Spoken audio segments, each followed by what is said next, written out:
Suddenly, he turns around and hides behind Noboru's van to change places with Takashi, who is dressed the same as him. Takashi runs out, not showing his face, and when Teshio shoots him thinking it's Sugawara, the fake bullet doesn't hurt him, but he activates the special effects under the coat that allow him to pretend to have been shot. Natsuka drives the van with Sugawara away to find the police while the rest of the team proceeds to act out the final scene. In the city of Sakago, low-level gangster Noboru is having a secret affair with Mari, a performer that works at the gang's hotel and is dating Teshio, the gang boss. When Teshio finds out about this affair, he sends his men to catch and punish Noboru. While he's being beaten up, Noboru overhears the other gangsters mentioning they're looking for someone called Della Togashi. Afterward, Noboru and Mari are sent to see Teshio, but the boss isn't happy to hear their excuses and decides to kill them anyway. To get out of this situation, Noboru says he knows Della Togashi, so Teshio gives him 5 days to find him and bring him to him. If Noboru succeeds, he'll be forgiven, otherwise he and Mari will be killed. Once they're freed, Mari freaks out when Noboru tells her he's lied.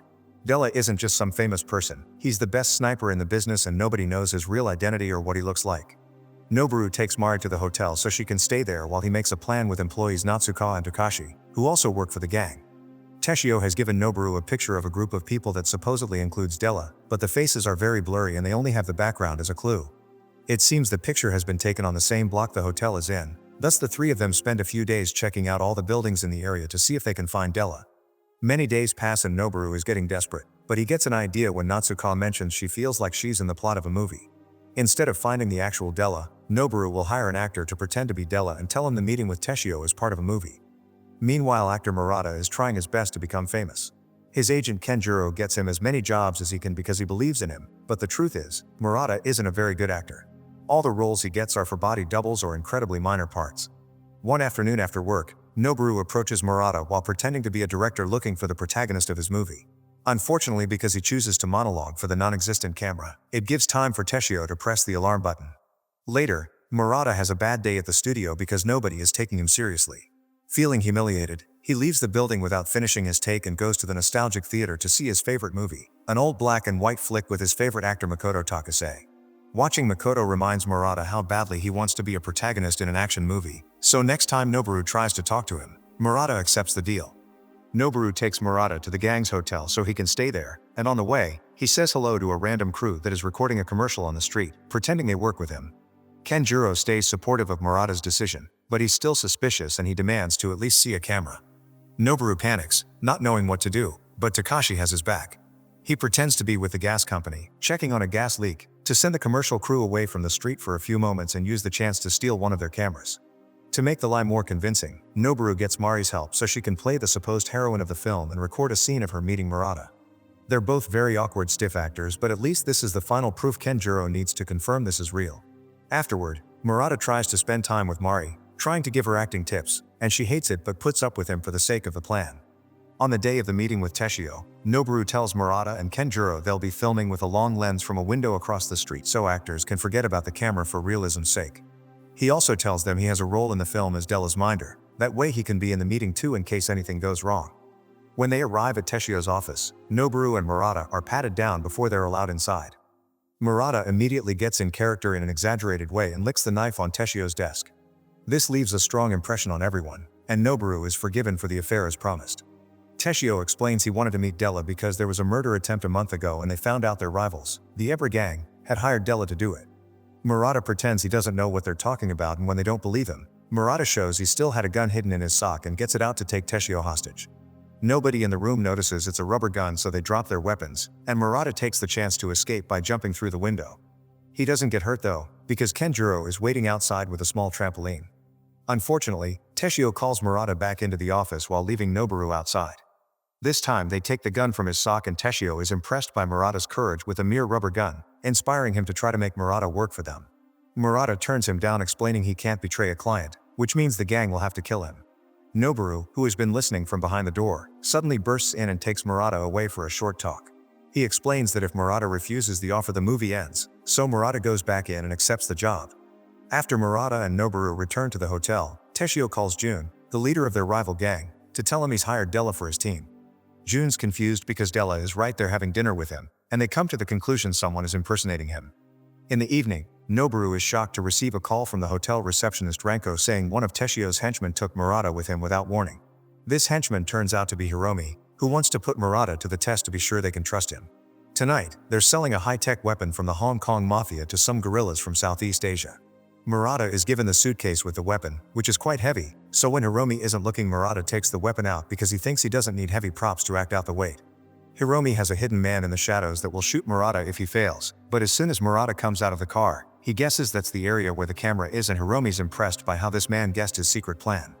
Once the exchange of suitcases happens, the guerrillas are angry to find theirs empty and begin shooting, hitting the other suitcase and revealing it as random papers instead of the money. Now Hiromi thinks Murata knew they wouldn't pay and acted accordingly, earning his gratitude. At that moment, both Noboru and Kenjiro arrive, and Noboru asks everyone to stop. The guerrillas are confused and cease fire, but when Kenjiro approaches them, he gets knocked out with a punch. To avoid trouble, Kenjiro isn't taken to a hospital. He's instead taken to the hotel where he's checked on by Shimizu, one of the guests that happens to be a doctor. Hiromi reports back to Teshio, who is also impressed with the results and sends Murata an invitation to have dinner with him. Kenjiro tries to follow them to the hotel restaurant too, trying to talk to Teshio in case he needs an agent, but he ends up shot by accident when he gets in the way of a sniper bullet that was meant for the gang boss. During dinner, Mari is asked to perform and Teshio remembers why he fell in love with her. When Mari's done, Teshio visits her in her dressing room and asks her to be his again, but Mari turns him down. While Murata waits, Kenjiro shows up in perfect health, but he explains he's felt something weird in his chest and he's worried he may have a heart attack soon. After dinner, Teshio takes Murata to his office to give him a mission. It turns out the gang's accountant who keeps their illicit books has been secretly working with the law all this time, and now he must be eliminated. Murata happily accepts, still thinking this is a movie, but Noboru gets nervous because he doesn't want the poor actor to become a murderer. Later at the bar, Noboru tries to tell Murata the truth, but Murata looks so happy and speaks so highly of finally having the chance to be a protagonist that Noboru doesn't have the heart to disappoint him. Hiromi comes over to show them a map of the hospital where the accountant is, but things get worse when they're also joined by Jun, who knows the face of the real Della. Noboru tells Murata to pretend to have a mask on, and while Jun doesn't believe him, he plays along to gather information. Before leaving for the mission, Noboru bumps into Mari, who insists they should run away together before the lie blows up. She wants to be more than Teshio's doll. Besides, the Ebra gang will soon take over the city and Teshio will be done. At first Noboru's happy to join her, but soon guilt kicks in. He can't let Murata become a murderer. Meanwhile, Murata leaves for the hospital, taking Takashi and Natsuka with him as crew. At that same hospital, Kenjiro is getting his heart checked, but the doctor tells him he's fine. He's concerned about the bullet shot on the jacket though, which Kenjiro hadn't seen before. When he checks his pocket, he realizes he had an old candy can there, and when he opens it, he finds a bullet inside. When he leaves the doctor's office, he comes across Natsuka, who asks him to distract the doctors and nurses while they film. Murata finds Sugawara the accountant on his bed and raises his weapon, but before he can pull the trigger, Noboru arrives and calls out cut. The group leaves and takes Sugawara with them in order to solve their little problem. They drop the accountant at the police station, then Noboru calls Hiromi to tell him their target had escaped. Later at the hotel, Mari approaches Murata to flirt with him, thinking he may have connections that can get her singing roles outside town. To teach her about the business, Murata takes her to the theater to watch his favorite movie, which was what inspired him to become an actor. He also shares with Mira his good luck amulet, a piece of a blanket that had been behind a stage for 30 years. Hearing him talk so passionately about his love for movies makes Mira see him with new eyes and asks him to leave town with him, but he turns her down because they need to finish recording their movie first. Back to Noboru, he's called to Teshio's office, where it's revealed that the boss is friends with the local police. An officer arrives bringing Sugawara with him, and now Teshio knows the truth behind Murata. Takashi and Natsuka notice this from across the street and ask Mari for help, but she doesn't want to get involved. They decide to go to Murata instead, telling him this is another scene, and he accepts. A moment later, Murata enters Teshio's office with a weapon Natsuka gave him. Unfortunately, because he chooses to monologue for the non-existent camera, it gives time for Teshio to press the alarm button. The henchmen catch Murata and take him to the basement, where Noboru and Sugawara are being prepared to be thrown into the ocean. Even then, it takes Murata a few moments to finally understand they aren't actually in a movie. In the hotel, Mari intends to leave town, but on her way out she's approached by Natsuka, who accuses her of never caring about anyone but herself, and that's why she'll never find love. These words hit Mari hard and she decides to finally do something. Thus she sneaks inside the gang's basement, knocks out the guard by hitting him from behind, and frees the three men. Murata punches Noboru for lying, and Hiromi shows up when he hears the commotion. He still feels in debt to Murata for helping with the guerrillas, so this time he lets them go, but he promises to kill them if they show up again. Outside the building, Murata sees an old man reading and realizes that's his favorite actor Makoto Takase. Sadly, because they need to run, he can't stay to chat. Mari goes to see Teshio, offering to go back to him if she lets the guys go. At the hotel, Murata refuses to hear Noboru's excuses and goes to his room to pack. However, when he tries to leave, Ranko keeps him busy by signing hundreds of autographs. While Dr. Shimizu looks over his wounds, Noboru tries to think of what to do and comes up with a plan when he realizes that Sugawara has all of Teshio's books memorized. First, Noboru needs to convince Murata to help, but Murata turns him down and leaves the hotel. Kenjiro is ready to take Murata to his next job, but Murata realizes he's lost his lucky blanket piece and goes back to the theater to recover it. In there, the commercial people are checking their footage and are shocked to find some weird action scenes that were recorded with their camera. Murata gets to see himself on the screen and realizes he's never put this much passion into a project before, so he goes back to Noboru and accepts to help under one condition: they'll prepare a fitting death scene for Della. The next morning, the team begins getting ready. They hire a bunch of special effects and extras that Murata has worked with before and send Teshio a recording of Sugawara reciting everything he knows. Their demands are simple. They want a hostage exchange, swapping Mari for the accountant. Before going to the meeting place though, Teshio is visited by June, who now has the mayor and the police working for him. June is there to give Teshio a simple warning: he better start making plans for the future. Meanwhile, Murata discovers Makoto is staying in the hotel too, so he gets to practice his line with him. When the sun begins to set behind them, Makoto reminds him that this is the magic hour, when the afterglow of a sunset lights up the sky. It's a metaphor for the most glittering years of everyone's life, meaning Murata should never give up his dreams. In the evening, Murata sneaks into Teshio's home through the windows using a camera crane. He gives Mari a modified coat with a note of what to do later, then he breaks into Teshio's room to change the bullets of his gun. Then the team finally leaves the hotel to pull their plan off, so when Dr. Shimizu asks Ranko what's happening, she answers that the crew is about to give the performance of their lives. Teshio comes to the exchange and hands in Mari without complaint, but Sugawara only pretends to go to him in return. Suddenly, he turns around and hides behind Noboru's van to change places with Takashi, who is dressed the same as him. Takashi runs out, not showing his face, and when Teshio shoots him thinking it's Sugawara, the fake bullet doesn't hurt him, but he activates the special effects under the coat that allow him to pretend to have been shot. Natsuka drives the van with Sugawara away to find the police while the rest of the team proceeds to act out the final scene. Kenjiro and a group of extras pretend to be guerrillas that have come to get their revenge on Murata, but when they're about to fake kill Murata and Mari, Teshio jumps in. Knowing he's lost everything and the police will be coming for him, he offers himself as a sacrifice in order for his beloved to live. Mari is incredibly touched by his words and impressed by his courage, so after taking off the special coat, she accepts to get back together with him and the two of them go away to start a new life. Noboru is heartbroken, but Murata reminds him that the heroine being happy counts as a happy ending. Their conversation is suddenly interrupted by Dr. Shimizu, who confesses to being the real Della, and now he has come to kill Murata for impersonating him. To scare him away, Murata shapes his hand as a gun and begins shooting as if he had superpowers, but in truth, he's activating all the special effects they installed earlier. After destroying a billboard, pretending to kill Noboru and Natsuka, and making a car explode, Murata aims at Della, who has seen enough and runs away.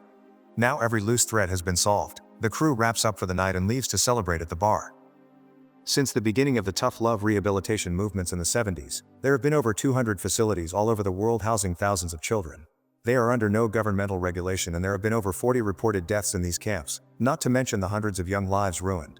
In the middle of the night, two men burst into a bedroom and drag Danny out against his will after handcuffing him. His parents are waiting outside and Danny asks for help, but they tell him it's for his own good. The next day Sophie goes to a store to return a product because of a scratch and starts making a scene by throwing things around. The employee Ben drags Sophie to a corner as if about to scold her, but he actually kisses her. They're a couple and Sophie had just been pranking him. Meanwhile at a club, Jack keeps consuming happy powder and walking on the ceiling beams without a care. However, it gets serious when he realizes he's bleeding. When Sophie goes home, she finds her mother Marianne and her stepfather Carl entertaining very important guests. Sophie crashes their little meeting, calling all politicians corrupt as she reveals a joint. Carl has been searching her room, but when Sophie tries to complain about it, Marianne drags her away while Carl announces that she's out of strikes. Later, Sophie and Ben attend a party and ignore a sign saying don't go past this point to go upstairs. While they smoke and kiss, Sophie asks Ben to marry her so she can live away from her parents, but Ben just laughs and blames it on the joints because they aren't even 18 yet. Suddenly some men burst into the room and announce they have parental permission to take Sophie away. Ben is dragged into another room and tied up while Sophie tries to fight back, but the men inject her with a sedative to put her to sleep. Afterward, Ben goes to Sophie's house to demand an explanation, but Carl says that Sophie is away where no one can see her for a year. Marianne claims that Sophie was destroying the family and Carl threatens to call the police if Ben doesn't leave. The next morning, Sophie wakes up in a boat with Danny and Jack. While Jack pukes into the ocean, Sophie asks questions that the men won't answer, so Danny tells her they're being taken to Fiji. Eventually, they make it to the island and the men push the teens through the woods until they make it to a behavioral rehabilitation boot camp. They're welcomed by the chief of security Logan and his coordinator team, who puts a sensor on their ankles. If anyone tries to leave the camp perimeter, the sensors will warn security. Swimming to escape is impossible anyway because they're too far away from other land and there are sharks. After all their personal belongings are taken, the 3 teens are chained to blocks of concrete on the shore. As hours pass, the temperature keeps getting colder. At night the tide gets higher and the trio keeps getting hit by freezing waves. They hold hands so they can support each other during the process. The following morning Logan and his team come to unchain them while Arthur repeats a lame inspirational speech as the camp's founder and director. When Jack insults him, Arthur says curse words aren't allowed as he hurts Jack's foot with his cane. He also explains the concrete is a payback because the teens have kept their parents chained to trouble all their lives. Jack notices pit cells in the ground and starts yelling at Arthur, only to be knocked down by security and taken away. When they get closer to the actual camp, Sophie and Danny see that all the campers are put to work. Afterward, a coordinator shows them around while explaining how the camp works. Everyone starts as a black shirt, but they can progress into yellow and later to white like her, who will be going home in 2 months. A white shirt that shows their growth is the only way to leave. While the men give Jack a haircut, Sophie gets her uniform from Trina.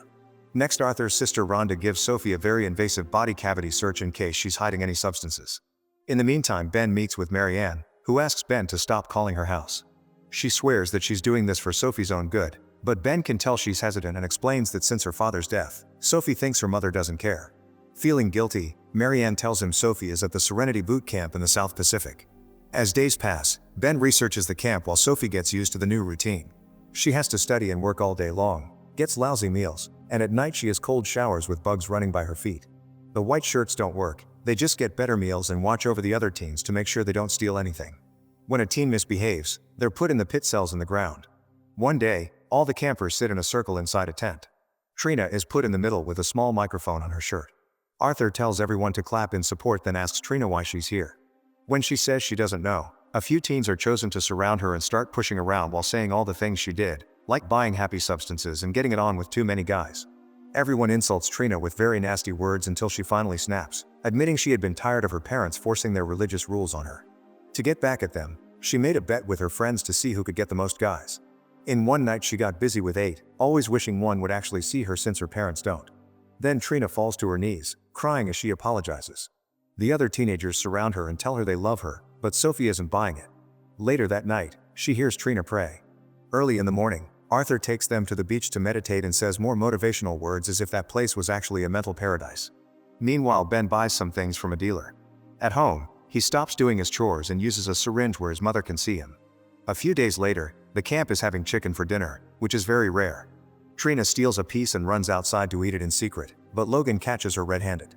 Suddenly he gets handsy and explains he almost promoted her to a yellow shirt, but this behavior may keep her in black forever. To make her buy a promotion, Logan pushes Trina to her knees and makes her get naughty. The heavy rain becomes a full raging storm and the tents start falling apart, so all the campers have to run out of their beds and look for cover. Rhonda thinks they should help them, but Arthur thinks they should learn to handle themselves. The girls' tent flies off and Sophie runs back in to rescue a frozen Trina. Soon the cables fail and the camp loses power. The next day, Trina is put in charge of the group fixing the tents, and Trina quickly uses her new power to order her friends around. While lifting some heavy wood, Sophie slips on the mud and falls.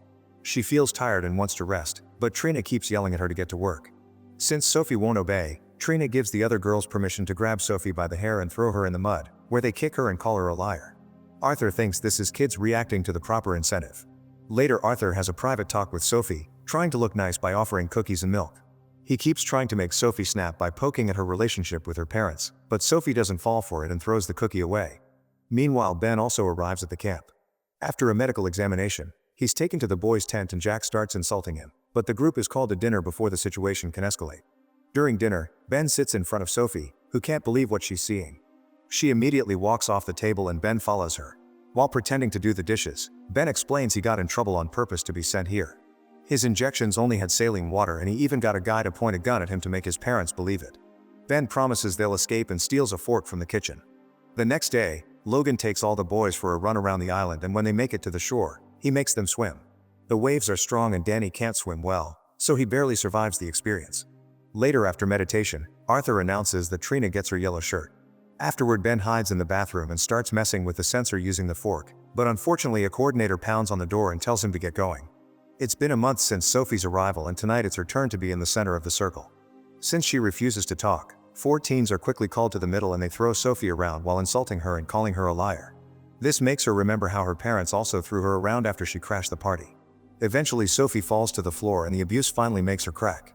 It's revealed that during the party she pretended to apologize for her behavior before saying that Carl went to her room every night. In tears, Sophie admits that she lied and apologizes. Afterward, Sophie sees Trina following Logan into a private spot, but before she can investigate, Ben covers her mouth and takes her to the bushes to tell her he's got a plan to escape. However, Sophie is finally brainwashed and tells him this is where they belong because of their bad behavior, then she leaves. The next day, Rhonda tells the teens to write a letter pretending to be their parents saying what they'd love to hear. Meanwhile, the boys are playing sports on the beach and Ben accidentally falls past the camp perimeter, activating the sensors. The coordinators immediately turn them off, but Ben gets a better idea of how they work. When the game continues, Ben is aggressively thrown to the ground, so Ben retaliates with a knee to the groin. In the evening, Arthur announces that a boy who has been there 2 years finally gets to leave the camp. He used to be one of the worst cases, so Arthur will take him to his seminar in Los Angeles as an example. After hearing the words 2 years, Sophie changes her mind and tells Ben they should use his plan while Arthur is away. Afterward, Rhonda reads all the letters to Arthur and finds Sophie's words as her dead father very sweet. Arthur is shaken for a second, but then claims Sophie is writing like that to manipulate him. Rhonda wishes Arthur wouldn't leave the island because she's afraid of possible legal trouble, revealing that campers have died in the past. The next day, Ben messes with the sensor some more and finally finds a way to turn it on and off at will. Late at night after Arthur leaves, Ben sneaks into the girls' tent and makes Sophie follow him out. They run to the perimeter and Ben turns off Sophie's sensor before crossing. The alarm doesn't activate, so they go to Arthur's office and sneak past a sleeping Rhonda to get their personal belongings back. On their way out, Sophie accidentally kicks a bottle of alcohol, but Rhonda is too drunk to wake up. Afterward, they run through the woods and get to the beach from the beginning, where they get in a boat to escape. Meanwhile, in Los Angeles, Arthur is having his seminar, promoting the camp by showing clips that only show the nice parts like the meditation and taking care of the plants. Ben's parents are there and blame Sophie for his son's sudden change in behavior. Getting suspicious, Arthur sends a text to warn Logan. Back to Sophie and Ben, they start having trouble with the boat, which can't stay afloat on the heavy waves. The boat is overturned and the couple has to swim to the nearest beach. Luckily, this is the island Ben had been trying to reach, which it has a resort for them to stay in.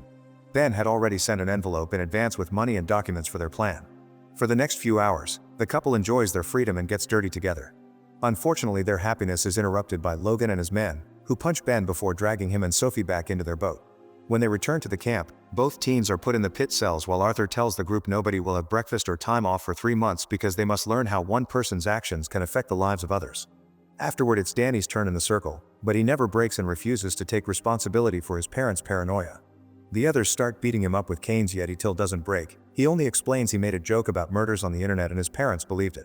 Danny calls Arthur out for believing he's helping the children, so he's knocked down with a punch. Days pass with Ben and Sophie still in the pits, where they have to deal with the burning sun and occasional storms that flood their cells.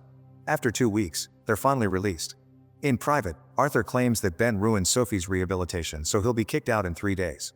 Until then, Ben must behave or Arthur will make Sophie's life a living hell. Later, while they're working, Ben tries being cold to Sophie, but she insists on talking until he shares Arthur's words. That night, Trina is using her mouth as usual until Logan decides he wants more and forces himself on her. Afterward, a crying Trina runs to the showers and Sophie sees her, so she follows to check on her. At first, Trina doesn't want to talk, but Sophie notices the blood and Trina finally confesses what happened. Sophie hugs her to comfort her the best she can. The next day, Logan sends the boys swimming again even though the waves are more brutal. When Danny starts having trouble, he tries holding onto the buoy and calls for help, only to be ignored. After all the other boys come back, Logan tells Danny he needs to return on his own means as well. Ben calls him out and wants to help Danny, but Logan holds him back. Another big wave comes and knocks Danny off the buoy, sending him underwater. A desperate Ben finally frees himself and jumps in, swimming as fast as possible to retrieve Danny's body and bring him to the shore. He tries CPR, but it's too late. Danny is dead. Ben blames Logan for it. However, Ben tells his men that Danny died trying to escape and they take the body to the camp. When Arthur learns what happened, he scolds Logan because now the whole camp will be investigated and sued. He threatens to call the army to tell them Logan escaped from them a few years ago, but for now he dismisses him. Afterward, Rhonda tells Arthur he's losing control and the camp is falling apart, so Arthur slaps her. Moments later, the campers watch how Danny's body is taken away in a bag and Arthur discusses things with a cop. That night, Arthur makes Logan step into the circle, saying the law is the same for everyone. The other teens are afraid of him, so at first they don't dare to do anything. Suddenly Trina stands up and wonders how many girls he promised yellow shirts to, causing a bunch of girls to stand up to share what Logan did to them. As sticks are passed around, Sophie steps in and calls Logan out for abuse and murder. The other teens start furiously beating Logan up with the sticks, but Sophie stops them because violence proves they belong here. At that moment Arthur tells them they belong there because their parents gave up on them, so Ben retaliates by revealing that the teens died in Arthur's former camp in New Mexico. He moved the program to a faraway island so the law couldn't find it. Ben starts a speech about their right to freedom and how Danny died for nothing, riling up the entire group. The teenagers finally snap and begin destroying the whole camp. Logan gets hurt and pushed down, but the other coordinators are tired and only watch it happen. Soon the teens are making torches and lighting all the tents and buildings on fire, so Logan decides to escape on a car before it gets worse. The flames begin spreading and create an enormous fire that fills the area with very dark smoke. When the group sees Logan trying to escape, they throw objects at his car and make him crash right into a building on fire. He gets stuck inside and the gas catches on fire too, causing a small explosion that kills him. Next, Ben and Sophie go into the main building, where Arthur brings out a gun. While Arthur monologues, Jack surprises him from behind and starts beating him up. He almost stabs him in anger, but Ben stops him. Arthur uses the chance to shoot his gun, but nothing happens because Rhonda had removed all the bullets. The teenagers throw Arthur inside a pit for the cops to find later, then they run around the island to enjoy their new freedom while the censors keep wailing. It's the year 2047, considered a century of technological revolution. Humanity has reached important milestones like flying cars and robots, but what has changed society the most is the creation of virtual worlds called verses that feel as authentic as reality itself. 75% of the population, known as the connected, don't care about their real lives anymore and spend their entire day online, so towns and cities belong to a minority. There are others who spend half their time online and half in the real world. Those are called hybrids. In Neo Paris Live's shadow agent Nash Trenton, a hybrid haunted by the death of his love Helena in a virus attack a few years back. He's part of an adventuring party in a fantasy verse where they fight bad guys with swords, bows, and magic. One of the party members, Dalwyn, is in a relationship with him even if they don't know each other in the real world. One evening, after the group successfully defeats a powerful mage, Nash logs out a bit earlier than usual because he's summoned by Dina, an executive from Cinderness Corporation, which is one of the major companies in charge of the verses.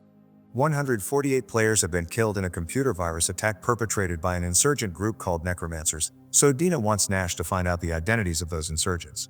While it's true the attacks and the body count have become much worse, calling Interpol isn't an option.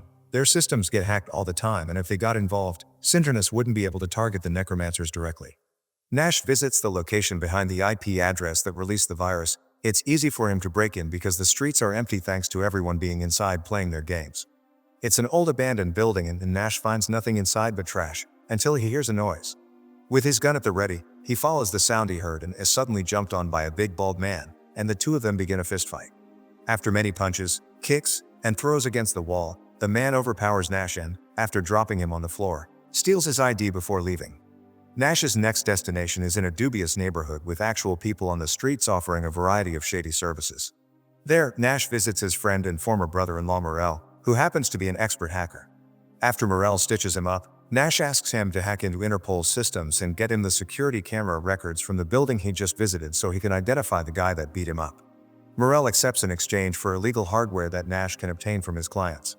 Nash angrily leaves when Morel suddenly brings up Helena, making the conversation awkward even if Nash knows Morel is right to think there's something off with his sister's death. Sometime later, Nash is spending his evening with Dalwyn in the game when he's interrupted by the doorbell in the real world. It's Morel, bringing him news about the security camera records. Sadly, no big bald man has walked in front of the camera. However, he did find a guy who appeared several times during the last 3 days before Nash's arrival, although he didn't appear to be a fighter. All this information has been put in a flash drive that Nash takes to Dina, who uses the company's software to identify the mysterious man. His name is Leonard Lawrence, and they have his address as well, so Nash goes to pay him a visit. He enters the apartment through the window and finds Leonard connected to the virtual world. He isn't alone, however, the bald man is also there, ready to start another fistfight. This time though, after all the thrown kicks and punches, Nash doesn't stay still on the floor when he's thrown there. Instead, he takes out his gun and shoots the bald guy. After shooting Leonard as well and recovering his ID, Nash sits on Leonard's chair and takes control of his character to work undercover and find more information about the Necromancers. The avatar turns out to be a blonde woman that is currently in the middle of enjoying some pleasure in bed with 2 other girls. Nash pays them no attention and gets the character dressed before leaving the building with a weapon he found in the room too. There's a Necromancer soldier waiting outside called John, who mentions they've received orders to go back to headquarters immediately.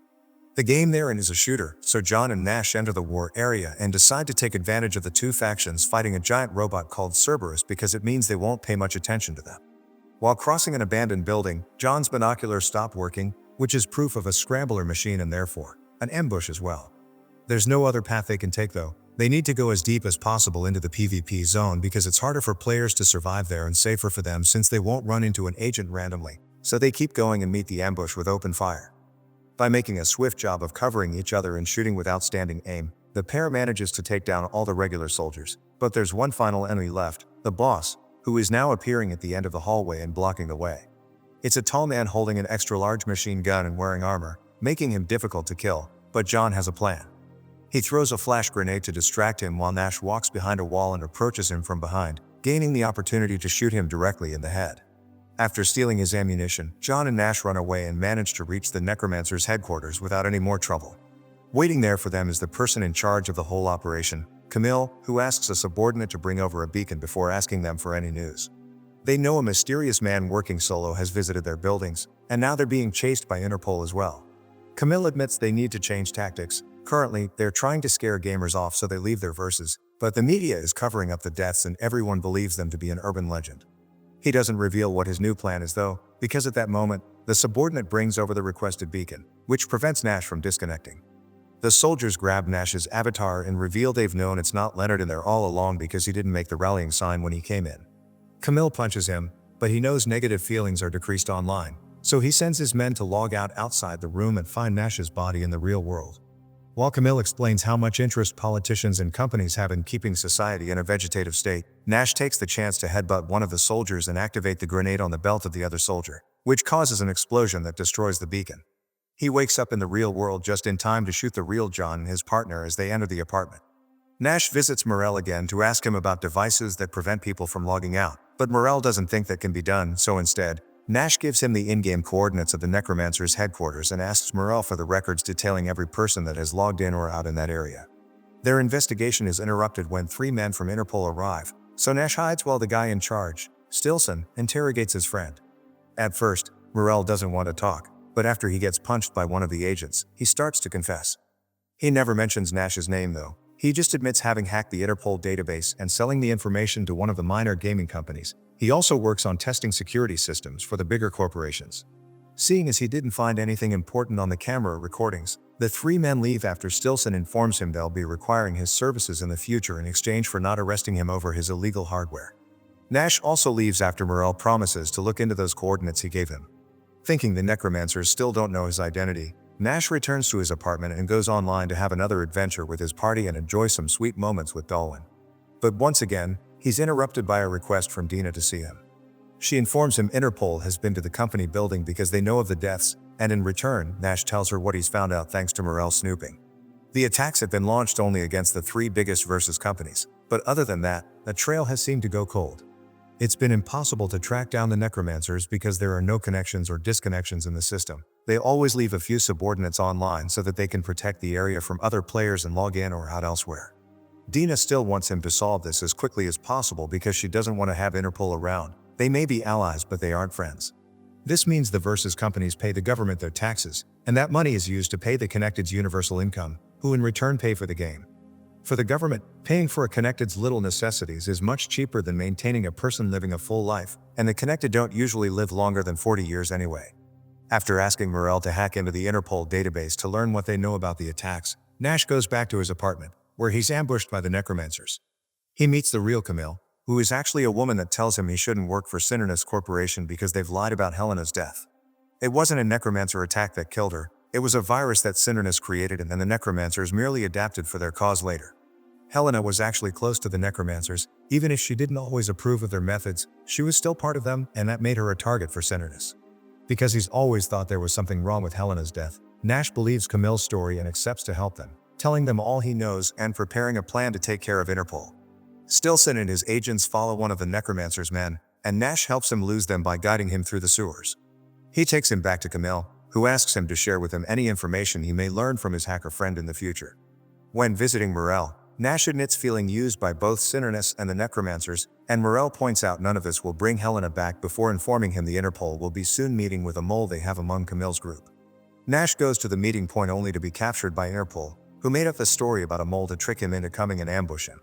Stillson knows Nash is working for both Cernunnos and the necromancers, so he wants him to be an informant for Interpol as well. However, their negotiations are interrupted by Camille and her men, who have been following Nash in case he needed help and now are killing every single Interpol agent in sight.